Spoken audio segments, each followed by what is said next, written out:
السلام علیکم ورحمۃ اللہ وبرکاتہ۔ الحمدللہ کفا وسلام علی عبادہ الذین اصطفیٰ، اما بعد۔ محترم ناظرین کرام، آج کی تراویح میں 15ویں پارے کا پیغام آپ لوگوں کے سامنے ہے۔ 15ویں پارے کے اندر دیکھ لیجئے 21 رکوع ہیں۔ 15ویں پارے کے اندر 185 آیتیں ہیں۔ اس کے اندر سورہ بنی اسرائیل، جس کو سورہ اسراء بھی کہتے ہیں، سورہ نمبر 17 کی 111 آیتیں ہیں، 1 سے 111 تک۔ اس کے بعد سورہ کہف سورہ نمبر 18 کی 74 آیتیں، 74، 1 سے 74 تک۔ سورہ بنی اسرائیل یہ مکی سورہ ہے، اس کے اندر 111 آیتیں ہیں اور 12 رکوع ہیں۔ سورہ کہف سورہ نمبر 18 مکی سورہ ہے، اس کے اندر 110 آیتیں ہیں اور 12 رکوع ہیں۔ بسم اللہ الرحمن الرحیم۔ سبحان الذی اسری بعبدہ لیلا من المسجد الحرام الی المسجد الاقصی الذی بارکنا حولہ لنریہ من آیاتنا انہ هو السمیع البصیر۔ پہلے ہم سورہ بنی اسرائیل لیتے ہیں، جس کو سورہ اسراء بھی کہتے ہیں۔ بابرکت ہے وہ ذات جو رات کے ایک حصے میں اپنے بندے کو مسجد حرام سے مسجد اقصی تک لے گیا، جس کے ارد گرد ہم نے برکت رکھی ہے تاکہ ہم اپنی قدرت کی نشانیاں دکھائیں۔ بے شک وہ خوب سننے والا، خوب دیکھنے والا ہے۔ اسراء اور معراج کا واقعہ ہے۔ مکہ سے نبی صلی اللہ علیہ وسلم فلسطین گئے، اس کو اسراء کہتے ہیں، رات کے حصے میں چلنا۔ اور بیت المقدس سے فلسطین سے معراج پر گئے، اس کو معراج کہا جاتا ہے۔ تو پورے معراج کے واقعے کو اسراء اور معراج کہا جاتا ہے، اسی کا ذکر ہے۔ رات کے کچھ حصے میں اپنے بندے کو لے گیا۔ اب آگے یہ ذکر ہے انہ کان عبدا شکورا، نوح علیہ السلام کے بارے میں، وہ شکر گزار بندے تھے۔ اس کے بعد یہودیوں کا ذکر ہے کہ اللہ تعالیٰ نے کس طریقے سے ان کو مروایا ہے اور اللہ تعالیٰ نے کس طریقے سے ان لوگوں کو پکڑوایا ہے، کس طریقے سے دشمن لوگ ان کے اوپر آ گئے، بخت نصر کے ذریعے، ٹائٹس کے ذریعے، پھر اس طریقے سے صحابہ کرام کے زمانے میں وہ لوگ خیبر سے بھی نکال دیے گئے، تو اللہ تعالیٰ نے ان لوگوں کو سزا دی ہے۔ اور اللہ نے کہا وَإِنْ عُدْتُمْ عُدْنَا، اگر تم پھر دوبارہ ایسے غلط کام کرو گے تو پھر ہم دوبارہ تم کو سزا دیں گے۔ قرآن کریم کے بارے میں بیان کیا جا رہا ہے إِنَّ هَذَا الْقُرْآنَ يَهْدِي لِلَّتِي هِيَ أَقْوَمُ وَيُبَشِّرُ الْمُؤْمِنِينَ الَّذِينَ يَعْمَلُونَ الصَّالِحَاتِ أَنَّ لَهُمْ أَجْرًا كَبِيرًا۔ بے شک یہ قرآن اس راہ کی ہدایت دیتا ہے جو سب سے سیدھی ہے، اور نیک عمل کرنے والے مومنوں کو یہ خوشخبری دیتا ہے کہ یقیناً ان کے لیے بہت بڑا اجر ہے۔ اب آگے یہ بیان کیا جا رہا ہے کہ کل قیامت کے دن لوگوں کے گلے میں ڈال دیا جائے گا ان کا نام اعمال، اور کہا جائے گا اقرا کتابک کفا بنفسک اليوم علیک حسیبا، اپنا نام اعمال پڑھ لے، اپنا حساب کر لے، خود ہی تو کافی ہے۔ اس کے بعد یہ بیان کیا جا رہا ہے وما کننا معذبین حتی نبعث رسولا، آیت نمبر 15 میں، کہ جب تک ہم رسول کو نہ بھیج دیں قوم کو ہم ہلاک و برباد نہیں کرتے ہیں۔ اب آگے یہ بیان کیا جا رہا ہے جو دنیا چاہتا ہے اللہ دنیا دے دیتے ہیں، جو آخرت چاہتا ہے ان کے لیے بہتر ہے، اور ان کی کوشش شکریہ کی مستحق ہے، ان کی کوشش قابل قبول ہوگی۔ اب آگے یہ بیان کیا جا رہا ہے کہ ماں باپ کے ساتھ احسان، آیت نمبر 23، 24 اور 25 پر غور کیجیے۔ وَقَضَىٰ رَبُّكَ أَلَّا تَعْبُدُوا إِلَّا إِيَّاهُ، ماں باپ کے ساتھ احسان، آپ کے رب کا فیصلہ یہ ہے ایک اللہ کی عبادت کرو۔ وَبِالْوَالِدَيْنِ إِحْسَانًا، ماں باپ کے ساتھ احسان کرو، دونوں بڑھاپے کو پہنچ جائیں یا ایک اف تک نہ کہو اور نہ اسے جھڑکو، بلکہ نرم لہجے میں بات کرو۔ وَاخْفِضْ لَهُمَا جَنَاحَ الذُّلِّ مِنَ الرَّحْمَةِ وَقُل رَّبِّ ارْحَمْهُمَا كَمَا رَبَّيَانِي صَغِيرًا، اور کہو میرے رب ان پر رحم فرما جیسا کہ بچپن میں انہوں نے ہماری تربیت کی ہے۔ اب آگے بیان کیا جا رہا ہے کہ رشتہ داروں کو اس کا حق دو، مسکینوں کو، پھر اسی طرح مسافر کو، اور فضول خرچی سے روکا جا رہا ہے۔ وَلَا تُبَذِّرْ تَبْذِيرًا إِنَّ الْمُبَذِّرِينَ كَانُوا إِخْوَانَ الشَّيَاطِينِ وَكَانَ الشَّيْطَانُ لِرَبِّهِ كَفُورًا، اور فضول خرچی نہ کرو، بے شک فضول خرچی کرنے والے شیطانوں کے بھائی ہیں، اور شیطان اپنے رب کا بڑا ناشکرا ہے۔ پھر آگے یہ بیان کیا جا رہا ہے کہ اگر کسی کو نہ دینا ہو تو پیار سے سمجھا دو، قولا میسورا، نرم جواب دے دو، پلیز نہیں ہو سکتا، اللہ کے واسطے معاف کریں، جھڑکنے کا نہیں۔ پھر اسی طرح یہ بھی کہا جا رہا ہے کہ اپنے ہاتھ کو مت کھول دو، نہ بخیلی کرو اور نہ بہت زیادہ ہاتھ کو کھول دو۔ پھر آگے کہا ان ربک یبسط الرزق لمن یشاء ویقدر انہ کان بعبادہ خبیرا بصیرا، بے شک آپ کا رب جس کے لیے چاہتا ہے روزی کو کشادہ کر دیتا ہے اور جس کے لیے چاہتا ہے تنگ کر دیتا ہے۔ اور اس کے بعد آگے کچھ نصیحت کی جا رہی ہے کہ اپنی اولاد کو کھانے کے پینے کے ڈر سے قتل مت کرو، بے شک ہم ان کو بھی روزی دیتے ہیں، نحن نرزقہم وایاکم، اور تم کو بھی روزی دیتے ہیں۔ پھر زنا کے قریب مت جاؤ، ولا تقربوا الزنا انہ کان فاحشہ وساء سبیلا، بے شک وہ بے حیائی ہے اور بہت برا راستہ ہے۔ ناحق قتل مت کرو، پھر اسی طرح کہا جا رہا ہے یتیموں کا مال مت کھاؤ، عہد کو پورا کرو، ناپ تول میں کمی مت کرو۔ پھر اسی طرح کہا جس چیز کا علم نہ ہو مت بولو، ولا تقف ما لیس لک بہ علم ان السمع والبصر والفؤاد کل اولئک کان عنہ مسئولا، زمین میں اکڑ کر مت چلو، زمین کو نہ پھاڑ سکتے ہو، لمبائی میں پہاڑوں تک پہنچ سکتے ہو۔ پھر اسی طرح بیان کیا جا رہا ہے آسمان و زمین کی جتنی بھی چیزیں اللہ کی تسبیح بیان کر رہی ہے لیکن تم نہیں سمجھتے، وَلَٰكِن لَّا تَفْقَهُونَ تَسْبِيحَهُمْ، ان کی تسبیح کو سمجھ نہیں پاؤ گے۔ پھر اسی طرح اعتراض کا جواب دیا جاتا ہے، لوگوں نے کہا کہ اگر ہم مٹی میں مل جائیں گے، بوسیدہ ہو جائیں گے، تو کیا دوبارہ اٹھائے جائیں گے؟ اللہ نے کہا قل کونوا حجارۃ او حدیدا او خلقا مما یکبر فی صدورکم فسیقولون من یعیدنا قل الذی فطرکم اول مرہ، تم پتھر ہو جاؤ یا لوہا بن جاؤ یا کوئی اور مخلوق بن جاؤ جو تمہارے دلوں میں ہے، پتھر اور لوہے سے بھی زیادہ سخت ہو، تو جلد ہی وہ کہیں گے ہمیں کون لٹائے گا؟ آپ کہہ دیجئے جس نے پہلی مرتبہ تم کو پیدا کیا تھا، ربکم عالم بکم ان یشاء یرحمکم و یشاء یعذبکم وما ارسلناک علیہم وکیلا، تمہارا رب تمہیں خوب جانتا ہے، اگر وہ چاہے تو تم پر رحم کرے یا چاہے تو تمہیں عذاب دے دے، اور ہم نے آپ کو ان پر کوئی ذمہ دار بنا کر نہیں بھیجا ہے۔ آیت نمبر 70 پر غور کیجئے، لکھا وَلَقَدْ كَرَّمْنَا بَنِي آدَمَ وَحَمَلْنَاهُمْ فِي الْبَرِّ وَالْبَحْرِ وَرَزَقْنَاهُمْ مِنَ الطَّيِّبَاتِ وَفَضَّلْنَاهُمْ عَلَىٰ كَثِيرٍ مِّمَّنْ خَلَقْنَا تَفْضِيلًا، اور بے شک ہم نے اولاد آدم کو عزت دی اور انہیں خشکی اور سمندر میں سوار کیا اور پاک چیزوں سے انہیں رزق دیا اور اپنی پیدا کردہ بہت سی مخلوقات پر انہیں فضیلت دی ہے۔ تو بنی آدم کی اولاد کا بڑا مرتبہ ہے، چاہے وہ لنگڑا رہے، لولہا رہے، کچھ بھی رہے، اللہ نے بڑی فضیلت دی، اس کا مقام و مرتبہ کافی اونچا ہے۔ آگے یوم ندعو کل اناس بامامہم، جس دن ہم تمام لوگوں کو ان کے امام کے ساتھ بلائیں گے۔ تو یہاں امام سے مراد کیا ہے؟ ان کے رسول ہے، یا امام سے مراد ان کی کتاب ہے، یا امام سے مراد نامہ اعمال ہے۔ امام سے مراد فقہی امام نہیں ہے، جس طرح لوگ دھوکہ کھا جاتے ہیں اور دھوکہ دیتے ہیں۔ آیت نمبر 81 پر غور کیجئے، وَقُلْ جَاءَ الْحَقُّ وَزَهَقَ الْبَاطِلُ إِنَّ الْبَاطِلَ كَانَ زَهُوقًا، آپ کہہ دیجئے حق آ گیا، باطل مٹ گیا، اور باطل تو مٹنے ہی والا تھا۔ قرآن کریم کے بارے میں وَنُنَزِّلُ مِنَ الْقُرْآنِ مَا هُوَ شِفَاءٌ وَرَحْمَةٌ لِّلْمُؤْمِنِينَ وَلَا يَزِيدُ الظَّالِمِينَ إِلَّا خَسَارًا، آیت نمبر 82 ہے، اور قرآن کے ذریعے سے وہ چیز نازل کرتے جو مومنوں کے لیے تو شفا ہے اور رحمت ہے، مگر ظالموں کو خسارے کے سوا، گھاٹے کے سوا اور کسی چیز میں زیادتی نہیں کرتا۔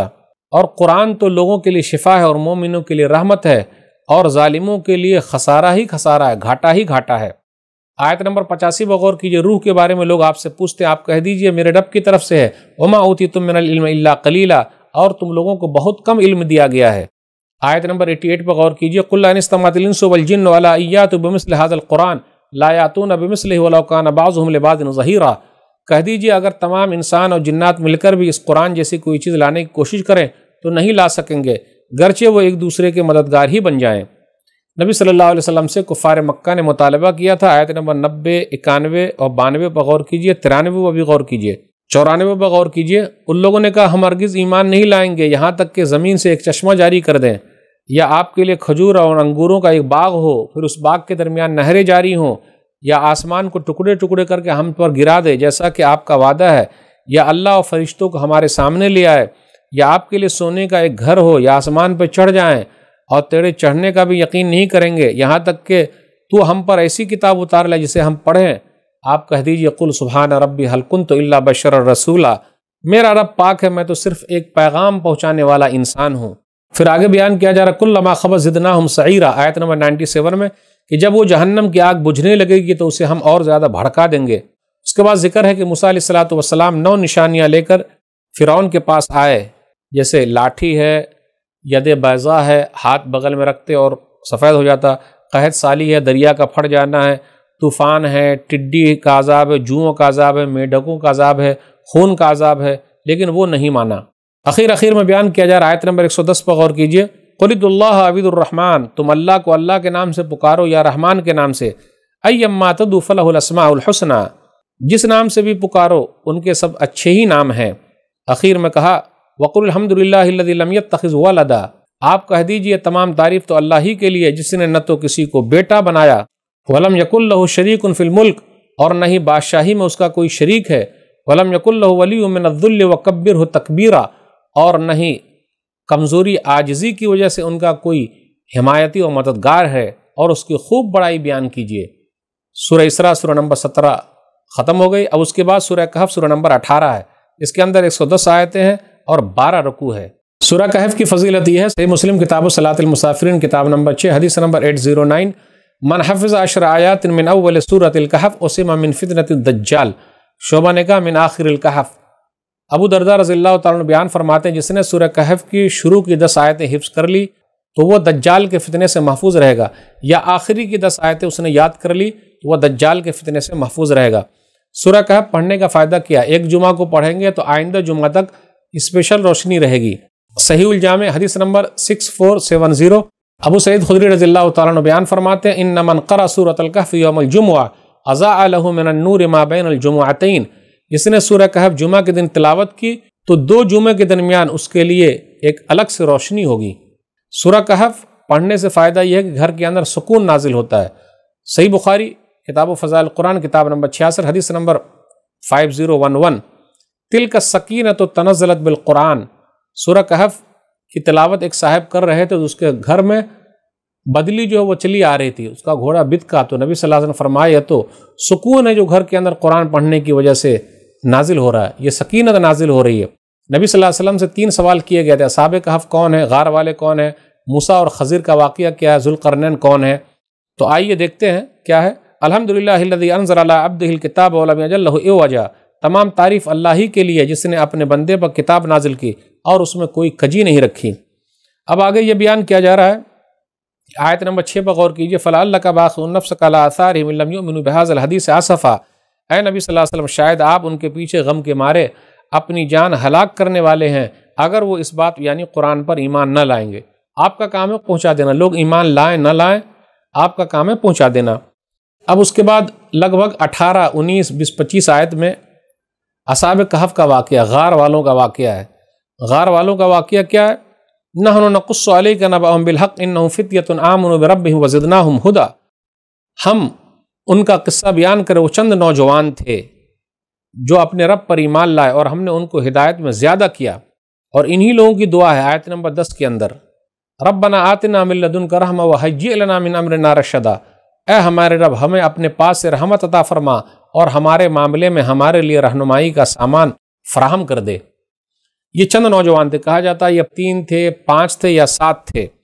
اللہ تعالیٰ نے ان کے دل میں ایمان کی روشنی جلا دی تو ان لوگوں نے کہا ربنا رب السماوات والارض لن ندعو من دونہ الہا لقد قلنا اذا شططا، ہمارا رب وہ ہے جو آسمان و زمین کا رب ہے، ہم اس کے سوا کسی معبود کو ہرگز نہیں پکاریں گے، اگر ہم ایسا کریں گے تو ہم نے زیادتی کی بات کی۔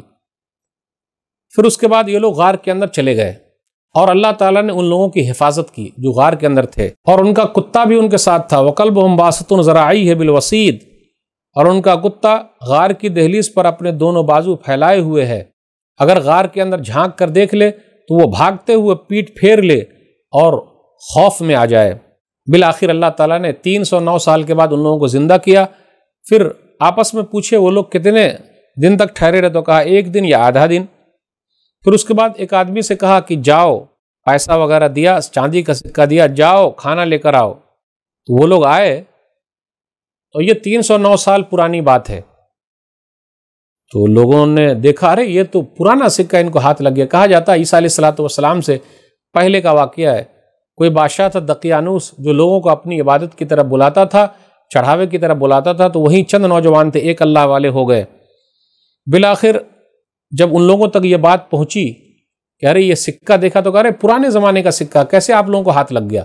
کہا ہم لوگ تو اسی شہر کے رہنے والے، کہیں اور کے تو ہے نہیں۔ بالآخر اس زمانے کا جو بادشاہ تھا اس تک بات پہنچ گئی، اور پھر وہ لوگ سب آئے تو دیکھا ارے یہ لوگ ہیں، تو اللہ تعالیٰ نے ان لوگوں کو زندہ کیا۔ پھر اس کے بعد اللہ تعالیٰ نے ان لوگوں کو موت دے دی۔ آگے کہا جاتا ہے وَلَا تَقُولَنَّ لِشَيْءٍ إِنِّي فَاعِلٌ ذَلِكَ غَدًا، اے نبی صلی اللہ علیہ وسلم آپ کسی چیز کے بارے میں ہرگز یہ نہ کہے کہ میں کل کرنے والا ہوں، بلکہ کہے إِلَّا أَن يَشَاءَ اللَّهُ، مگر اللہ چاہے تو انشاءاللہ بولا کرے۔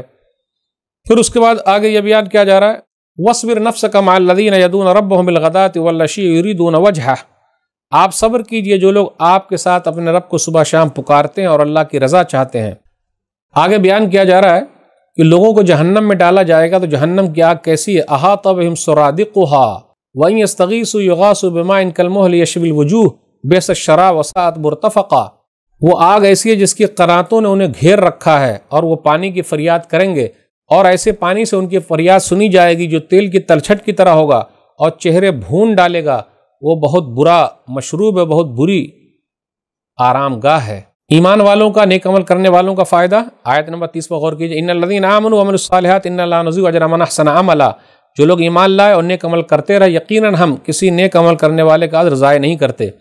نیک عمل کرنے والوں کے لیے جنت ہے، پھر اسی طرح ان کو بہترین لباس پہنائے جائیں گے، سونے کے کنگن پہنائے جائیں گے، باریک ریشم اور موٹے ریشم پہنائے جائیں گے، تختوں پر بیٹھے ہوئے ہوں گے۔ اب اس کے بعد ایک فقیر مسلم اور ایک مالدار کافر کا ذکر ہو رہا ہے۔ اللہ تعالیٰ نے مالدار کافر کو 2 باغ دے رکھے تھے۔ ایک دن وہ اپنے ساتھی سے کہنے لگا انا اکثر منک مالا واعز نفرا، میں تجھ سے مال میں بھی زیادہ ہوں اور نفری اور جتھے میں بھی زیادہ معزز ہوں۔ اور وہ جو اپنے باغ میں داخل ہوا اور کہا وما اظن الساعۃ قائمہ، میں یہ گمان کرتا ہوں کہ قیامت کبھی قائم نہیں ہوگی۔ اس کے ساتھی نے جو فقیر تھا، مسلمان تھا، اس نے کہا کیا تو اس ذات سے کفر کرتا ہے جس نے تمہیں مٹی سے پیدا کیا، پھر نطفے سے پھر تجھے ٹھیک ٹھاک آدمی بنا دیا؟ جب تو اپنے باغ میں داخل ہو تو یہ کیوں نہ کہا ماشاء اللہ لا قوت الا باللہ؟ جب وہ باغ کے اندر داخل ہوا تو کیا ہوا؟ خاویۃ علی عروشها ویقول یا لیتنی لم اشرک بربی احدا، وہ باغ اپنی چھتوں پر گرا ہوا تھا اور وہ آدمی کہہ رہا تھا کاش میں اپنے رب کے ساتھ کسی کو شریک نہ ٹھہراتا۔ اس وقت کوئی جماعت ایسی نہ تھی جو اللہ کے سوا اس کی مدد کرتی اور نہ وہ خود بدلہ لینے والا تھا۔ اب اس کے بعد دنیاوی زندگی کی مثال پانی سے دی جا رہی ہے۔ پانی سے کیوں مثال بیان کی جا رہی ہے؟ کیونکہ پانی ایک جگہ نہیں جمتا، پانی ختم ہو جاتا ہے۔ پانی کے اندر اگر گھسیں گے تو آدمی گیلا ہو جاتا ہے، اور پانی اگر زیادہ ہو جائے تو نقصان دہ ہے۔ تو دنیا کے اندر زیادہ گھسیں گے تو نقصان دہ ہے، دنیا اگر زیادہ گھسا لیں گے تو نقصان دہ ہے، اور پانی ختم ہو جاتا ہے تو دنیا بھی ختم ہو جائے گی، اس لیے مثال بیان کی جا رہی ہے۔ پھر اس کے بعد قیامت کا ذرا ذکر ہے، وَوَضِعَ الْكِتَابُ وَفَتَرَ الْمُجْرِمِينَ مُشْفِقِينَ مِمَّا فِيهِ وَيَقُولُونَ يَا وَيْلَتَنَا مَا لِهَذَا الْكِتَابِ لَا يُغَادِرُ صَغِيرَةً وَلَا كَبِيرَةً إِلَّا أَحْصَاهَا وَوَجَدُوا مَا عَمِلُوا حَاضِرًا وَلَا يَظْلِمُ رَبُّكَ أَحَدًا۔ نام اعمال سامنے رکھ دیا جائے گا، مجرموں کو دیکھیں گے کہ ہر چیز موجود ہے، وہ کہیں گے ہائے ہماری تباہی، چھوٹی چیز ہو یا بڑی چیز، ہر چیز اس کے اندر موجود ہے۔ انہوں نے جو عمل کیے ہوں گے سب حاضر ہوں گے، اور آپ کا رب کسی پر ظلم نہیں کرے گا۔ پھر اس کے بعد ابلیس کا ذکر ہے، کان من الجن، وہ جناتوں میں سے تھا۔ آگے بیان کیا جا رہا ہے موسیٰ علیہ السلام اور خضر کا واقعہ ہے۔ موسیٰ علیہ السلام نے ایک مرتبہ بول دیا کہ میں زیادہ جانتا ہوں، بالآخر اللہ تعالیٰ نے پکڑ لیا اور کہا نہیں، ایک میرا بندہ ہے جو زیادہ جانتا ہے۔ تو موسیٰ علیہ السلام اپنے نوجوان کو لے کر نکلے۔ تو یہ سورہ اس لیے اتری ہے کہ لوگوں نے پوچھا تھا کہ موسیٰ علیہ السلام اور خضر کا کیا واقعہ ہے۔ پھر جب وہ دونوں دریا کے سنگم پر پہنچے تو مچھلی بھول گئے اور دریا میں سرنگ بنا کر وہ چلی گئی۔ تو موسیٰ علیہ السلام نے اپنے ساتھی سے کہا بھئی ہمارا ناشتہ تو لے آؤ۔ تو کہا نہیں، ہم جہاں پتھر پہ آرام کر رہے تھے وہیں بھول گئے اور شیطان نے بھلا دیا۔ بالآخر وہ لوگ واپس آئے، اس جگہ پہ پہنچ گئے۔ فوجد عبدا من عبادنا، ان دونوں نے ہمارے بندوں میں سے ایک بندے کو پایا، یعنی خضر کو پایا۔ آتیناہ رحمتا من عندنا وعلمناہ من لدنا علما، جسے ہم نے اپنی رحمت سے نوازا تھا اور اسے اپنے پاس سے خاص علم سکھایا تھا۔ موسیٰ علیہ السلام نے کہا خضر سے میں آپ سے علم سیکھوں گا جو اللہ تعالیٰ نے آپ کو سکھایا ہے۔ تو خضر نے کہا انک لن تستطیع معی صبرا، آپ میرے ساتھ صبر نہیں کر پائیں گے، اور جس چیز کی آپ کو خبر ہی نہ ہو تو کیسے صبر کر پائیں گے؟ تو موسیٰ علیہ السلام نے کہا ستجدنی انشاءاللہ صابرا ولا عاصی لک امرا، آپ مجھے ضرور صبر کرنے والا پائیں گے اور میں کسی معاملے میں آپ کی نافرمانی نہیں کروں گا۔ پتہ یہ چلا علم سیکھنے کے لیے صبر بہت ضروری ہے، سفر بھی ضروری ہے، صبر بھی ضروری ہے۔ اور موسیٰ علیہ السلام نے علم کے لیے سفر بھی کیا اور صبر ہوا نہیں ہوا اس کا ذکر ہو رہا ہے۔ پھر اس کے بعد کہا اگر میری پیروی کرنی ہے تو جب تک میں نہ بتا دوں مجھ سے مت پوچھیے گا۔ اب دونوں آدمی چلے، ایک کشتی پر سوار ہوئے۔ خضر نے کشتی کو پھاڑ دیا، اس کے اندر سوراخ کر دیا۔ تو موسیٰ علیہ السلام سے نہیں رہا گیا، کہا اخرقتها لتغرق اهلها لقد جئت شيئا امرا، آپ نے تو اس کے اندر سوراخ کر دیا تاکہ سب کشتی والوں کو ڈبو دے، یقیناً آپ نے بڑا عجیب کام کیا ہے۔ تو خضر نے کہا میں نے کہا تھا نا کہ آپ صبر نہیں کر پائیں گے۔ تو موسیٰ علیہ السلام نے کہا لا تؤاخذنی بما نسیت ولا ترهقنی من امری عسرا، میری بھول چوک پر مجھے نہ پکڑیے اور میرے معاملے میں تنگی میں مجھے نہ ڈالیے۔ پھر اس کے بعد دونوں ساتھ میں چلے، ایک بچہ تھا اس کو خضر نے پکڑا اور مار دیا۔ تو موسیٰ علیہ السلام نے کہا قتلت نفسا زکیۃ بغیر نفس لقد جئت شیئا نکرا، آپ نے تو ایک بے گناہ جان کو قتل کر دیا، یقیناً آپ نے بہت ہی برا کام کیا ہے۔ اب اس کے بعد کیا ہوا اس کو جاننے کے لیے آئندہ کی نشست کا انتظار کیجیے۔ اللہ سے دعا ہے کہ اللہ تعالی ہم لوگوں کو قرآن کریم کو پڑھنے، سمجھنے، عمل کرنے اور لوگوں تک پہنچانے کی توفیق دے، آمین۔ والسلام علیکم ورحمۃ اللہ وبرکاتہ۔